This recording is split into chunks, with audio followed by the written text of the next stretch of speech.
to pull those strips of parchment, like covering off the leaves, is not advisable, I think. So a lot of people have turned to making fake michiotes, and they're doing it in parchment paper, because that's kind of what it looks like anyway. It doesn't have the flavor, but it has the same properties when you're cooking.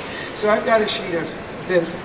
The michiote is not really available in the United States, and it's not supposed to be available in Mexico, though you can go into lots of markets and find it. It's supposed to have been outlawed.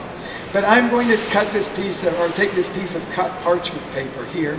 I want to sprinkle a little bit more salt on the mushroom mix here.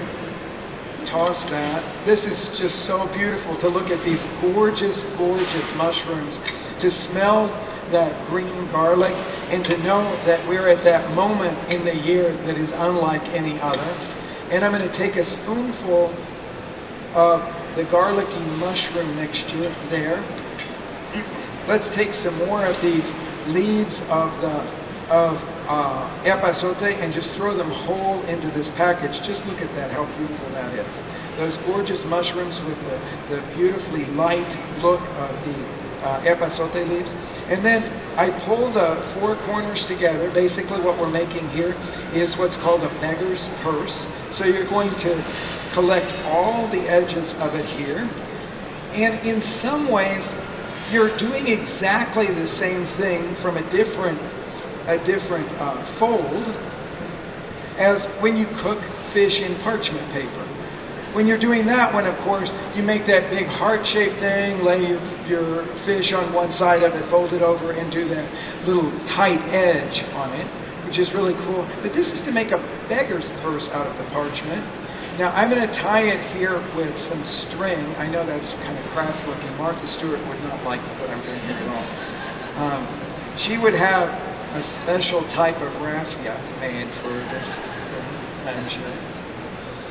And so you tie that up. Now, what happens when this cooks in the oven is all of those mushrooms release their juices, and then you've got this little steaming package. It's almost like its own little pressure cooker, forcing the beautiful flavors of the slow-cooked green garlic and olive oil and epazote straight into those mushrooms and mixing with the juices and all of that. So you put it onto a baking sheet and you cook them for about 20 minutes or so, and we've got some here that are about ready.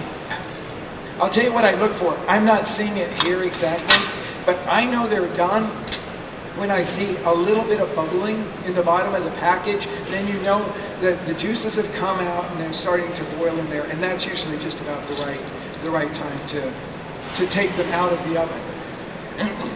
These, by the way, I prefer them straight out of the oven and not allowed to cool and reheat. I think they're better if you do that because they'll have a fresher aroma. But if you're going to use these in a commercial setting, it's going to be hard to allow that 20 or 25 minutes to do it.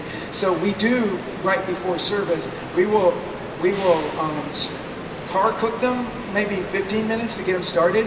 And then on pickup, we'll actually oftentimes take a skillet with a little bit of oil in the bottom of it that's hot, drop them into that skillet so that heat comes up real fast. So in 5 more minutes, maybe 7 more minutes, they're bubbling ferociously underneath. Take it out, then put your towel down there, dry them off, and then present them. So the presentation for these things is typically, and it was so funny, I was walking down I was at this big conference in Puebla this week that is the first ever mole festival in Puebla. And I was one of the speakers at it, but they did had a corridor of all of these people from all of the different areas of Puebla making their special moles. And so you got a chance to taste all these different ones. It was really, really fun. But one of the groups was not only doing mole, but they were doing other specialties from their area.